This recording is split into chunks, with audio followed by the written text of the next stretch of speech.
ఒక పల్లెటూరులో సావిత్రి అనే అత్త ఉండేది. ఆమె కొడుకు అర్జున్ రాధ అనే చాలా మంచి అమ్మాయిని పెళ్లి చేసుకుంటాడు. రాధ ఆ ఇంట్లో అడుగుపెట్టిన మొదటి రోజు నుంచి సావిత్రి ఆమెను చాలా ఇబ్బంది పెట్టేది. రాధకు అంతా తెలివి లేదని, పద్ధతులేమీ తెలియవని, వంటలో వంకలు పెట్టడం అలా చేస్తూ ఉండేది. చివరకు ఆమె మాట్లాడే తీరును కూడా విమర్శించేది. అలా ఎన్ని మాటలు అన్నా రాధ మాత్రం ఓపిగ్గా దయగా ఉండేది. ఆమె ఎప్పుడూ వంట చేసి ముందుగా సావిత్రికే వడ్డించేది. గౌరవంగా మాట్లాడేది. తన పనులని చక్కగా చేయాలని ప్రయత్నించేది. కానీ సావిత్రి మనసు మాత్రం కఠినంగా ఉండేది. ఒకరోజు ఉదయం రాధ ఇంటి ముందు ఊడుస్తూ ఉండగా గుమ్మం దగ్గర ఒక చిన్న వాడిపోయిన మొక్కను చూస్తుంది. ఆ మొక్క చనిపోయినట్లు అనిపిస్తుంది. రాధకు ఆ మొక్కను చూసి జాలి కలుగుతుంది. ఇక ఎలాగైనా ఆ మొక్కను బతికించాలని ఆమె కొద్దిగా కొత్త మట్టిని తెచ్చి ఆ చిన్న మొక్కను తీసుకొని జాగ్రత్తగా ఒక కుండీలో పెట్టి ప్రతిరోజు చాలా శ్రద్ధగా నీళ్లు పోయడం మొదలు పెడుతుంది. రాధ ఆ మొక్కను చూసుకుంటూ ఉండగా సావిత్రి అది గమనించి ఆమెతో ఇలా అంటుంది. ఆ పనికిమాలిన కలుపు మొక్క మీద నీ సమయం ఎందుకు వృధా చేస్తున్నావు? అది ఎప్పటికీ పెరగదు అని వెక్కిరిస్తుంది. అది విని రాధ నవ్వుతూ తన పని కొనసాగిస్తుంది. ఆమె అత్తగారి మాటలు ఏమి పట్టించుకోకుండా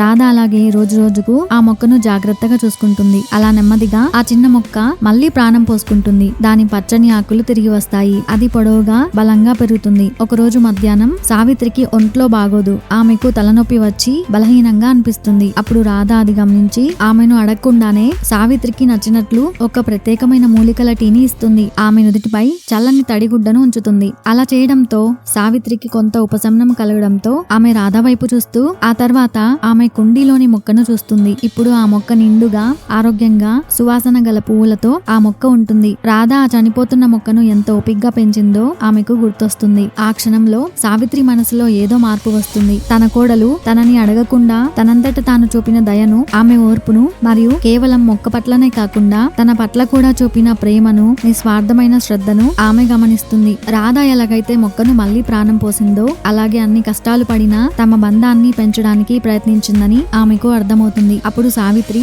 చెయ్యి చాచి రాధ చేతిని మెల్లగా నిమిరి తన కోడలితో ఇలా అంటుంది. ధన్యవాదాలు అమ్మా అని తన కోడలు ఊహించని విధంగా మెల్లగా అంటుంది. అది రాధ తన అత్తగారి నుండి విన్న మొదటి నిజమైన దయగల మాట. ఆ రోజు నుండి రాధ తన పనుల ద్వారా నాటిన దయ అనే విత్తనం వారి ఇంట్లో వికసించడం మొదలు పెడుతుంది. అలా సావిత్రి తన కోడలితో కఠినమైన మాటలు మాట్లాడకుండా వాటి స్థానంలో తన కోడలి పట్ల గౌరవం, ప్రేమతో ఉంటుంది. ఒక మొక్కకు నిరంతరం శ్రద్ధ, దయ అవసరమైనట్లే బంధాలు కూడా ఓపిక, గౌరవం, ప్రేమతో ఉన్నప్పుడే ఆ బంధం బలపడుతుంది. మన మనసుకు బాధ కలిగించే మాటలను పట్టించుకోకుండా ఎప్పుడూ ఒకరిపై దయగా ఉండడం వల్ల కఠినమైన మనుషులను కూడా కరిగిస్తుంది మరియు చివరికి వారిలో మంచి మార్పును తీసుకువస్తుంది.